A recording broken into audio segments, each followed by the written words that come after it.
Christine Kroger. I'm the founder and director of Neighborhood North Museum of Play. It's a children's museum that is just opening up here in Beaver Falls. We are an organization that is just really dedicated to a more equitable educational system, ecosystem here in the county. And one of the ways we do that is to make a space available for families to come and kids to come and interact in a playful way and learn that way. So if you are looking for a place to play and interact with fun exhibits, we invite you to come and join us this coming year. And in the meantime, until we do open, just check out our website at neighborhoodnorth.com. Follow us on Instagram or Facebook. And we welcome you to interact with us that way. And today I am reading Kamala Harris, Rooted in Justice by Nikki Grimes and Laura Freeman, and I am just delighted to be reading this story with you today. So join me. Eve slammed the door when she got home from first grade. "Eve, you know we don't slam doors in this house," her mom said. "What's going on?" "Teacher asked what we wanted to be when we grew up, and I said, a president. And Calvin said, girls can't be presidents, stupid." "Well, he's wrong," said her mother. "Girls can grow up to be president. In fact, a girl from right here in Oakland hopes to be president one day." Life is a story you write day by day, and Kamala's began with a name that means lotus flower. See how her beautiful smile opens wide like petals, fanning across the water's surface? But you don't see the flower's roots. Her roots, they grow deep, deep, deep down. Let me show you. Kamala's family line was a strong black and brown braid coiling from India, where her mother, Shyamala, was born, to Jamaica, where her father, Donald, was born, to Berkeley, California, where her parents fell in love and married, to Oakland, where Kamala was born. It was a good beginning. "Is this like Once Upon a Time?" "Not exactly," said Eve's mom. "This story is true." Right away, Kamala was like clay her parents molded for action. When her mother wasn't hunting cures for cancer and her father wasn't teaching, both marched for civil rights and went to lectures by Dr. Martin Luther King Jr. Kamala was right there too, bouncing along in her stroller, chewing on her pacifier, and words like peace and justice. "What's justice?" Eve asked her mom. "Justice is another word for fairness." Once, when tiny Kamala was fussing, her mother couldn't figure out what was the matter. "What do you want, little girl?" she asked. "Freedom," said Kamala, and a waterfall of laughter sputtered from her mother's mouth. At demonstrations, marchers often chanted, "What do we want?" And the answer was always, "Freedom." Little Kamala had been listening. Kamala's baby sister Maya screamed her way into the world when Kamala was 2. And in no time, the sisters were having faraway adventures together, like visiting their grandparents in Zambia. Grandfather P.V. Gopalan was a senior diplomat there. He had once fought for India's independence, and his wife, Rajam, Kamala's grandmother, fought for the rights of women. Little by little, on these visits, Kamala and Maya learned that fighting for justice ran in the family. Sadly, when Kamala was 7, her family squeezed into a different shape. Her parents divorced, and her daddy moved to Palo Alto, while Mommy and the girls packed for the Flatlands, the black working-class area in Berkeley. Having a long-distance daddy can make your heart hurt.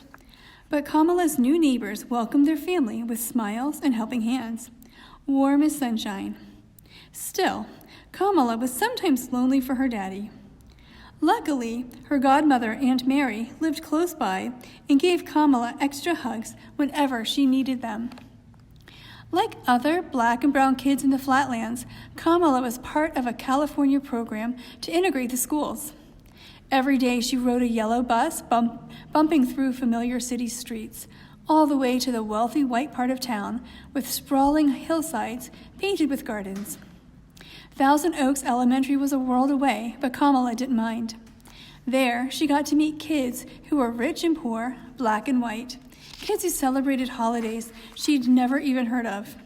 There, teachers taught her to count to 10 in many different languages. "Ooh, I can count to 10 in Spanish, said Eve. Who taught you that? Asked her mom. Guadalupe, from next door, Eve smiled proudly. School let out before Mrs. Harris got home, so Kamala and Maya spent the afternoons at the Shelton house 2 doors down, where Mrs. Regina Shelton ran daycare and after-school programs, with posters on the wall of Frederick Douglass, Sojourner Truth, and Harriet Tubman. Mrs. Shelton was a second mother to Kamala, always encouraging her to have confidence. Once, Mrs. Shelton bit into a lemon bar Kamala had made all by herself, accidentally using salt instead of sugar. "Oh, delicious," said Mrs. Shelton. "Maybe a little too much salt, but really delicious," she said, never pointing out Kamala's total failure.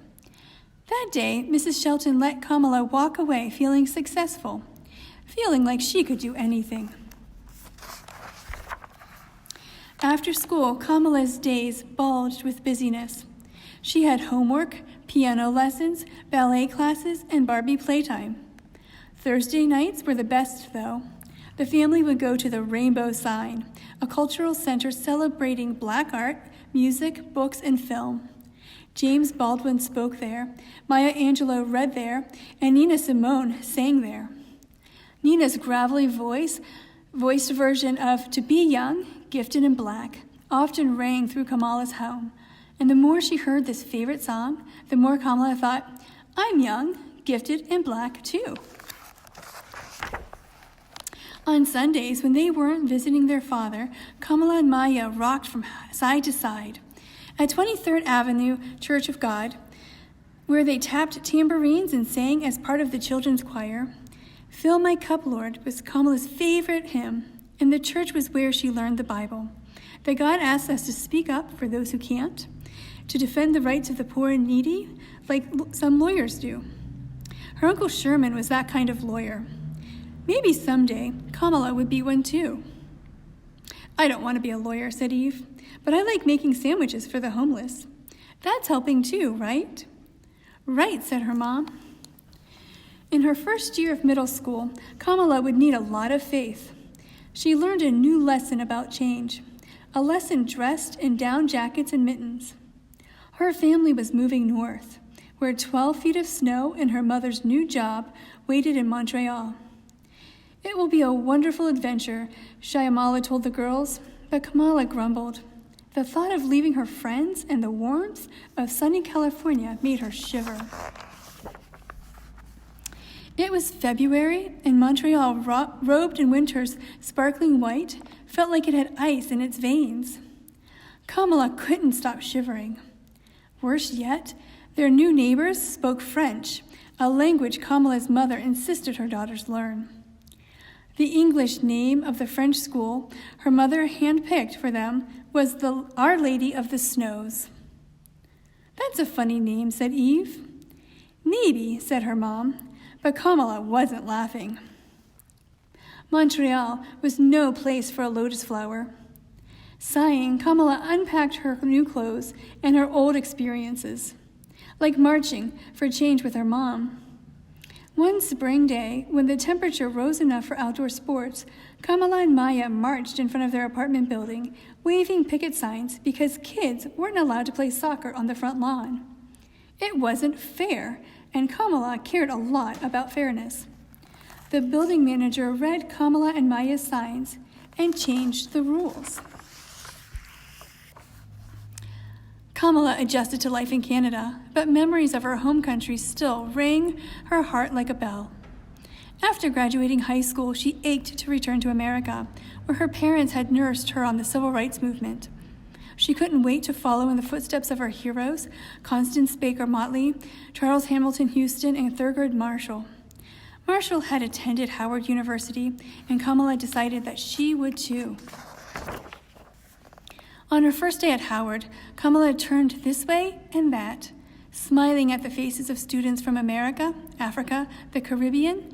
It was Thursday nights at the Rainbow Sign all over again, where everyone in the room was black like her. They reminded her of home and the people she wanted to help, the people she wanted to fight for. This university would begin to teach her how. Howard seemed like a perfect place to run her very first campaign. It was for class representative of the Liberal Arts Student Council. Her competition was tough, but so was Kamala. Every day between classes, she passed out flyers in the campus yard and told any students who'd listen why they should vote for her. When the last ballot was counted, Kamala came out the winner. "Daddy says I don't have any competition because there's only one me," said Eve. "That's right," said her mom. He should tell Kamala there's only one her." Eve's mom just smiled. Kamala's time at Howard was focused on the future. She competed on the debate team to sharpen her speaking skills. She interned at the Federal Trade Commission.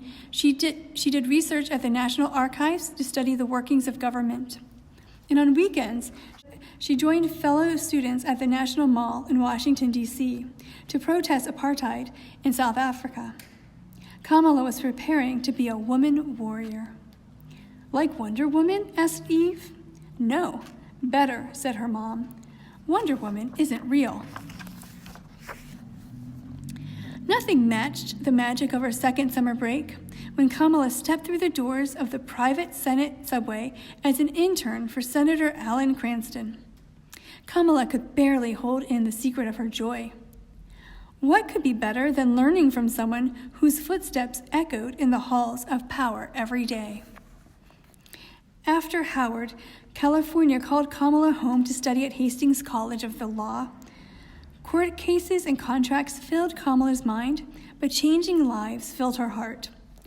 Elected president of the Black Law Studies Students Association, Kamala invited major law firms to a job fair so that more Black graduates had a fair chance to be hired by the best companies in the country.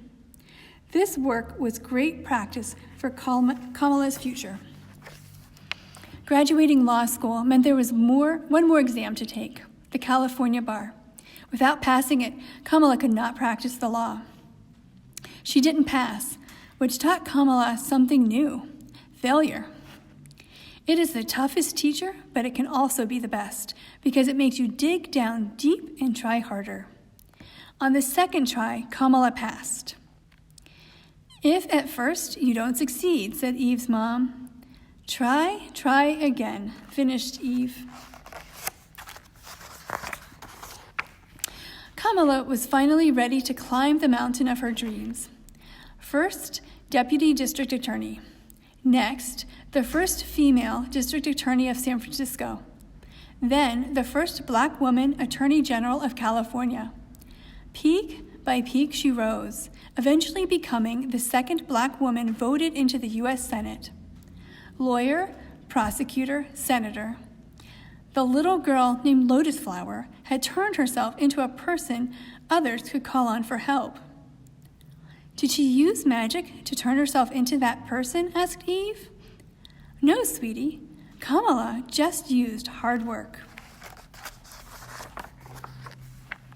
As senator, Kamala fought for laws to help workers earn more money, joined the Women's March in Washington for equality and civil rights, and telephoned lawyers to help immigrant children who came to America looking for someplace safe to live. Each time she answered a call for help, Kamala proved that her family's legacy of public service was alive and well in her. "What's a legacy?" asked Eve. "It's like the inheritance you leave behind for your children." Kamala had traveled far, but she hadn't finished climbing the mountain of her dreams. On Martin Luther King Jr.'s birthday, on the TV show Good Morning America, Kamala told the world, "I'm running for President of the United States." She immediately got goosebumps, wondering if Shirley Chisholm, the first Black woman to run for president, was smiling down from heaven that very moment. Months into the race, Kamala realized that running for president cost more money than she thought, and Kamala's campaign team didn't have enough. She decided to give up her run for the 2020 presidential nomination. Sad to leave the race, Kamala looked forward to all the good work she could still do as Senator Harris. "That's okay," said Eve. "If at first you don't succeed, try again. Exactly, said her mom. Will Donald and Shyamala's daughter ever get to call the White House home? Only God knows. Kamala Harris is still writing her American story. And so are you. I know what happens next, said Eve. What? Asked her mom. Tomorrow I'll tell Calvin that he's wrong, and he's a doofus. Eve Temple, I taught you better than that, said her mother. Okay, said Eve, her fingers crossed. Behind her back, I won't tell him. So I was so glad to be able to read for B.F. Jones Memorial Library. We've always had such a great partnership with them. So thanks for joining me, and I look forward to seeing you around the community. Bye.